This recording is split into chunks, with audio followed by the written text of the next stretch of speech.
Demokratisasi dalam dunia media online memang seperti pisau bermata dua. Di satu sisi, sekarang ini semakin mudah mendirikan media, di sisi lain semakin sulit membedakan mana media profesional, mana yang abal-abal. Ini yang sekarang terjadi dengan media bernama policewatch.news. Dilihat dari namanya sih terkesan keren ya. Bayangkan, Police Watch kan artinya pengawas polisi. Jadi wajarlah kalau khalayak menaruh harapan yang tinggi. Bayangannya kan media yang memberitakan kinerja polisi. Ternyata sama sekali tidak. Silakan, bisa dibuka situs dengan alamat policewatch.news. Ternyata isinya seperti portal media berita biasa.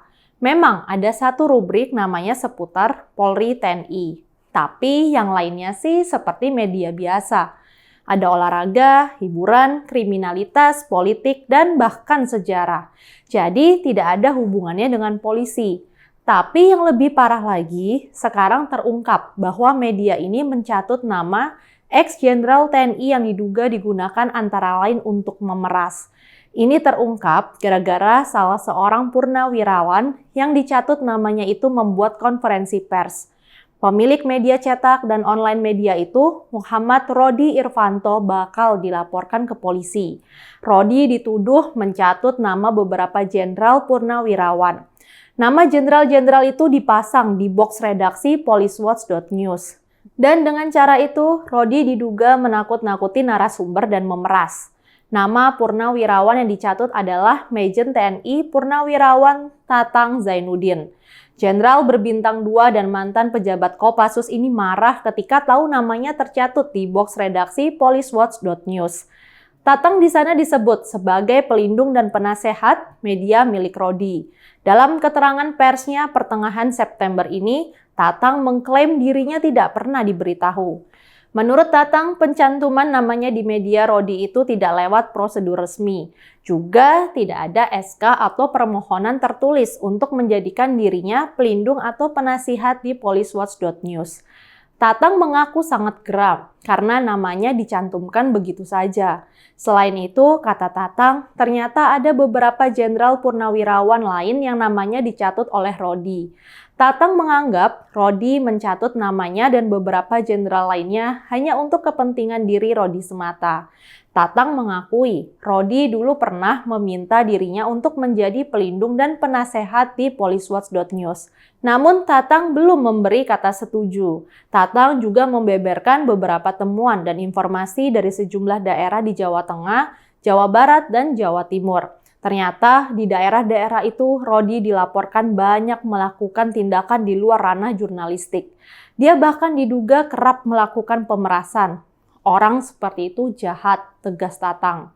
Menurut informasi yang diperoleh Tatang, Rodi kerap menakut-nakuti para narasumber baik di tingkat desa hingga pusat. Bisa dibilang, Rodi terindikasi melakukan ancaman personal, intimidasi, hingga pemerasan. Coba buka jejak digitalnya di Google. Memalukan sekali, ungkap Tatang.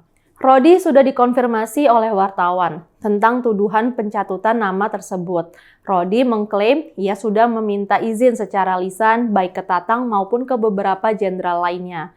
Namun Rodi mengakui memang tidak ada SK tertulisnya. Rodi juga berkilah bahwa kalau Tatang keberatan namanya dicantumkan di policewatch.news, sebaiknya Tatang tidak menyampaikannya melalui orang lain. Kenapa tidak hubungi saya, kata Rodi. Rodi mengaku ia sering berkomunikasi dengan Tatang. Terakhir 2 bulan lalu katanya. Rodi juga membantah ia melakukan pemerasan.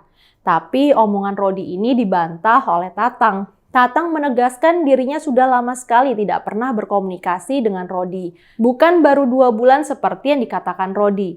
Bahkan Tatang menyebut Rodi itu pembohong besar dan perusak. Berdasarkan pantauan policewatch.news kini telah mencopot nama Majen TNI Tatang Zainuddin dari box redaksinya. Meski demikian, kerusakan sudah terlanjur terjadi. Rodi dianggap Tatang tak punya kemampuan di bidang jurnalistik dan tidak memiliki etika yang baik. Tatang memberi peringatan. Dia bilang dia akan menindak tegas siapapun yang mencatut namanya untuk kepentingan pribadi serta mencoreng nama baiknya.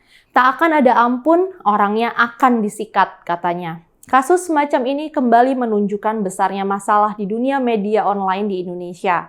Kita percaya pers yang bebas adalah bagian dari civil society. Bersama komponen-komponen lain, pers harus ikut mendukung sistem demokrasi.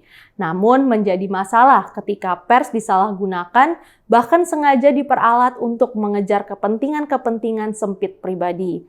Dan hal itu dilakukan dengan menghalalkan segala cara, serta mengabaikan prinsip dan etika jurnalistik. Dalam kasus Policewatch.news versus Tatang Zainuddin, media dituduh menakut-nakuti narasumber dan memeras. Jika terbukti, itu bukan lagi sekedar pelanggaran etika jurnalistik biasa, tetapi sudah masuk ranah kriminal. Kita harapkan masalah ini bisa diselesaikan melalui proses hukum secara tuntas. Saya, Rizka Putri, undur diri.